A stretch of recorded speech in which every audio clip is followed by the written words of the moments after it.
Hello दोस्तों, स्वागत है आप सभी का एक बार फिर से एमजेटी एजुकेशन में। जी हाँ दोस्तों, मस्तिष्क सीधा आपके मस्तिष्क में जाने वाला है। अगर आपने इस टॉपिक को आज तक पढ़ा है तो अच्छी बात है, नहीं पढ़ा है दोस्तों तो और भी अच्छी बात है, क्योंकि आपको एकदम बेसिक से समझ में आने वाला है कि मस्तिष्क में क्या पढ़ना है और यहाँ से क्या एग्जाम में पूछा जाता है। बहुत ही कम टाइम में दोस्तों हम इसको समाप्त करने की कोशिश करेंगे। चलिए आ जाते हैं बिना कोई बात किए, बिना कोई बकवास किए दोस्तों। सबसे पहली बात, मस्तिष्क क्या है? मस्तिष्क हमारे तंत्रिका तंत्र का एक पार्ट होता है। तंत्रिका तंत्र दो प्रकार का होता है, एक केंद्रीय तंत्रिका तंत्र, एक परिधीय तंत्रिका तंत्र। केंद्रीय तंत्रिका तंत्र दोस्तों जो हमारे शरीर के पूरा केंद्र में है, यानी केंद्र में ही हमारे शरीर के में मस्तिष्क पड़ा हुआ है। तो ये क्या है दोस्तों? एक तंत्रिका तंत्र का एक पार्ट हो जाता है। ये क्या है? तंत्रिका तंत्र का एक पार्ट है। और ये जो तंत्रिका तंत्र है आपको पता ही होगा दोस्तों, किन कोशिकाओं से मिलकर बना हुआ होता है? यानी मस्तिष्क न्यूरॉन की कोशिकाओं से मिलकर बना हुआ होता है। जिस कोशिका से मिलकर बनता है उस कोशिका का नाम है न्यूरॉन। ये भी आपको दोस्तों पता होगा। चलिएगा अब बात कर लेते हैं, जो मस्तिष्क है ये इतना इंपॉर्टेंट रोल निभाता है हमारे शरीर में कि इसको सुरक्षा देने का काम बहुत जरूरी होता है, क्योंकि इतना हल्का होता है कि न्यूरॉन में अगर चोट लग जाए, जरा सा भी इस कोशिका को नुकसान हो जाएगा तो ये कोशिका विभाजन इसमें नहीं होगा, ये ठीक नहीं हो पाता है दोस्तों। तो इसको हम लोग सेफ्टी देने का काम करेंगे। तो सेफ्टी देने के लिए हमारे शरीर के ऊपर कपाल लगा हुआ होता है, जिसको हम लोग दोस्तों क्रेनियल नाम की हड्डी बोलते हैं। इसको क्रेनियल नाम की हड्डी इसको बोलते हैं, यानी कपाल हड्डी। इस कपाल हड्डी में 8 हड्डियां होती हैं, आपको पता होगा। अब हड्डियों के नीचे एक प्रकार की झिल्ली पाई जाती है। इस झिल्ली में भी एक पैक होती है। तो इस झिल्ली को दोस्तों बोलते हैं मेनिनजॉइट झिल्ली। इस झिल्ली को क्या बोल दिया जाता है? मेनिनजॉइट झिल्ली बोला जाता है। इतना आपको याद हो गया है, मेनिनजॉइट झिल्ली हो गया। जिस झिल्ली में ये पैक हुआ है। अब यहां से ये बात आ जाती है कि जब हमारे मस्तिष्क में कोई बीमारी हो जाए, मस्तिष्क की जांच करनी हो, तो कौन से यंत्र का प्रयोग या फिर कौन से जांच का प्रयोग किया जाता है? उस जांच का नाम बता दीजिए जो एग्जाम में पूछा जाता है। तो दोस्तों याद रखिएगा, मस्तिष्क की जांच डबल ईजी यानी इलेक्ट्रोएंसोफेलोग्राम, इसका नाम क्या है इसे आपसे पूछा जाता है दोस्तों। इलेक्ट्रोएंसोफेलोग्राम, मस्तिष्क की जांच इलेक्ट्रो एनसेफेलोग्राम, इस प्रकार से नाम होता है इसका। डबल ईजी आपसे नाम पूछा जाता है। इसी प्रकार से दोस्तों हृदय की जांच की जाती है। हृदय की जांच यहां पर ईसीजी हो जाता है। तो इसका आपको याद रखना है कौन सी मशीन? डबल ईजी के बारे में। चलिएगा, यहां से हो गया मस्तिष्क के बारे में पूरा। अब आपसे पूछा जाता है न्यूरॉन, जो हमारे मस्तिष्क को बनाया हुआ है, जिस कोशिकाओं को मिलकर बना हुआ है न्यूरॉन, उसकी संरचना के बारे में पूछता है। क्या उसमें संरचना होती है? तो याद रखिएगा, हमारे शरीर में सबसे लंबी कोशिका जो होती है वो न्यूरॉन की होती है। ये आपके पास दोस्तों न्यूरॉन दिख रहा है और यहां पर मस्तिष्क पूरा दिख रहा है।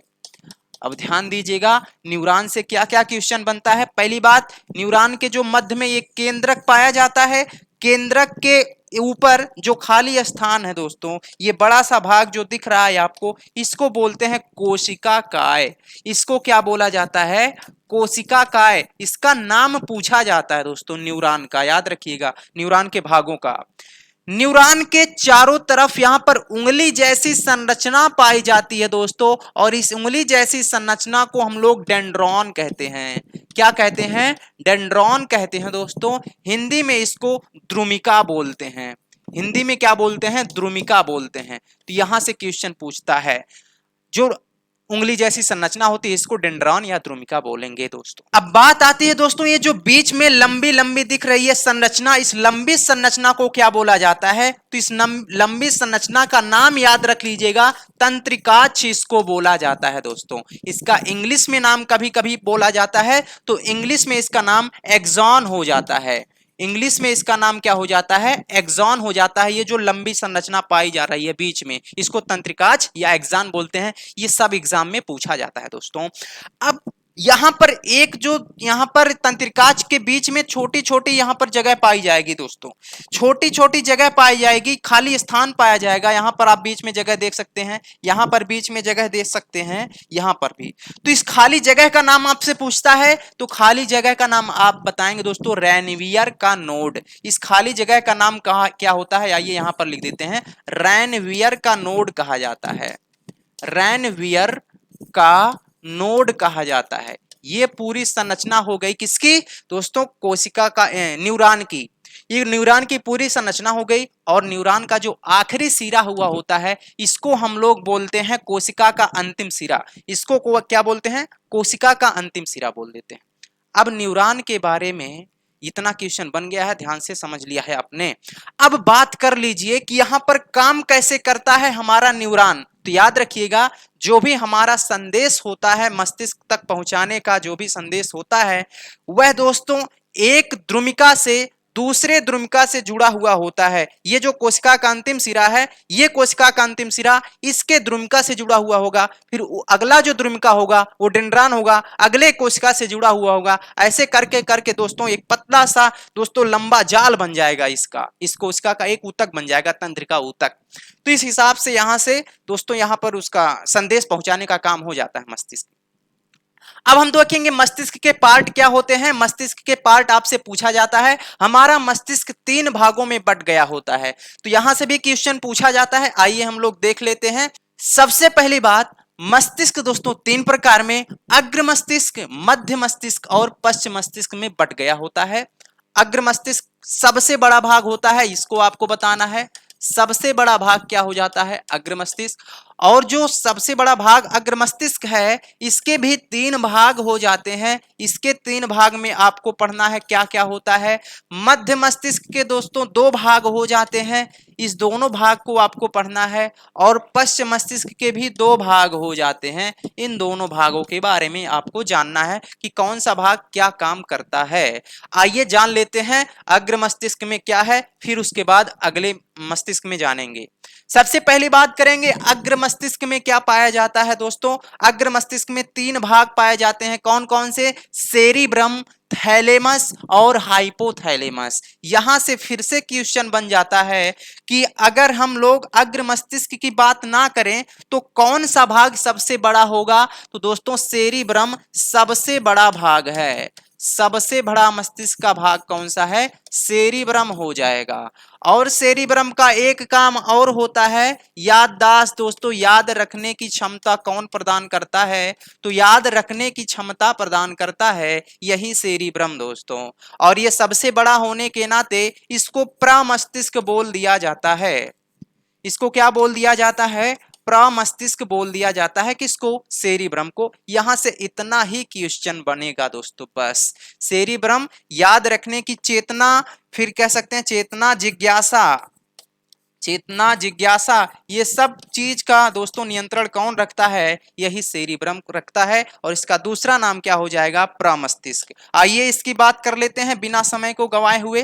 थैलेमस क्या क्या काम करता है, तो थैलेमस के बारे में आपको एक ही बात याद रखनी है। जब भी बाहर से कोई भी वस्तु हमको टच करती है तो हमको कैसे पता लगा कि बाहर से कोई वस्तु टच कर गई है। जैसे मान लीजिए कि हम यहाँ पर खड़े हुए हैं और यहाँ पर हमारे सामने से कोई सांप जा रहा है, हमारे नीचे से सामने से कोई सांप जा रहा है, हमको दिख नहीं रहा है, लेकिन हमारा मस्तिष्क जान जाएगा। कैसे, जैसे ही हमारे शरीर में टच हो जाएगा तैसे हम भाग जाएंगे और हम पता चल जाएगा, हमारा मस्तिष्क बता देगा कि वहां पर कुछ ना कुछ हमको टच हो गया है। तो ये कौन बताता है दोस्तों, थैलेमस। शरीर के बाहरी वातावरण का ज्ञान कौन कराता है दोस्तों, थैलेमस। बाहर का वातावरण, बाहर का वातावरण का ज्ञान कौन कराएगा दोस्तों, यही थैलेमस कराएगा। वातावरण ठीक कर लीजिएगा। अब बात कर लीजिए ये और क्या क्या करता है, तो थैलेमस बाहर का तापमान भी बताएगा। जब वातावरण हो गया तो बाहर का तापमान बताएगा, बाहर का ताप बताएगा, कितना बाहर टेम्परेचर है। और एक चीज और बता देगा कि कोई चीज छू जाए, कोई चीज छू जाए, स्पर्श कर जाए, तो दोस्तों ये ज्ञान कराता है ना।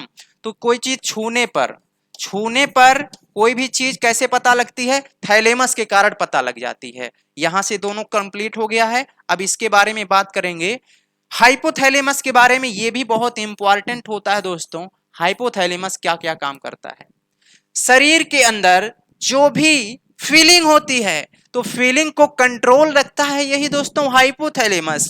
फीलिंग को कंट्रोल रखने का काम हाइपोथैलेमस करता है। और ये सब तीनों किसके अंग है, अग्र मस्तिष्क के अंग है। तो दोस्तों हाइपोथैलेमस फीलिंग में क्या क्या आ जाएगा, भूख आ जाएगा, प्यास आ जाएगा, प्यार होगा, घृणा होगी तभी ये सब फीलिंग ही है। तो दोस्तों तो क्या हो जाएगा, भूख, प्यार, भूख प्यास, इसके बाद प्यार बोल देंगे, फिर इसके बाद घृणा बोल देंगे। ये सब क्या है, अंदर की ही फीलिंग है। अंदर के फीलिंग कौन बताएगा, हाइपोथैलेमस। यहां पर आप लिख दीजिए फीलिंग की जानकारी देता है। फीलिंग को कंट्रोल कौन रखता है, हाइपोथैलेमस। एक बात और याद रख लीजिएगा, शरीर के अंदर का तापमान बताता है ये। हाइपोथैलेमस क्या बताता है, शरीर के अंदर का तापमान, अंदर का तापमान बताता है दोस्तों। ये आपको याद रखना है। थैलेमस से, हाइपोथैलेमस से जो भी क्वेश्चन बनता था आपने कर लिया है। अब हम लोग बात करेंगे दोस्तों मध्य मस्तिष्क के बारे में। मध्य मस्तिष्क के कितने क्वेश्चन बनते हैं, कितने पार्ट होते हैं, आइएगा। मध्य मस्तिष्क के दोस्तों दो पार्ट हो जाएंगे। पहला पार्ट होता है सेरिब्रल पेंडिकल और दूसरा पार्ट हो जाता है दोस्तों कार्पोरा। इन दोनों का क्या काम होता है, इससे केवल इतना ही क्वेश्चन बनता है, इससे ज्यादा क्वेश्चन नहीं बनता है। मध्य मस्तिष्क का जो सेरिब्रल पार्ट होता है, इसका काम है दोस्तों मेडुला से जोड़ना। इसका जो मेरुरज है दोस्तों, क्या है, मेरुरज, पीछे मेरुदंड निकला होता है, पूरा पीठ तक जाता है। ये मेरुदंड भी एक तंत्रिका तंत्र का हिस्सा है। तो मेरुदंड से जोड़ना, मेरुदंड से मस्तिष्क को जोड़ना किसका काम होता है, मेरुदंड को मस्तिष्क से जोड़ना दोस्तों। मस्तिष्क मेरुदंड को मस्तिष्क से जोड़ना और जोड़ने के साथ साथ संबंध भी स्थापित करना। एक दूसरे में दोस्तों कह सकते हैं कि संदेश भेजना इन्हीं के रास्ते से होता है। तो सेरिब्रल पेंडिकल के रास्ते ही से ही मस्तिष्क में संदेश जाता है।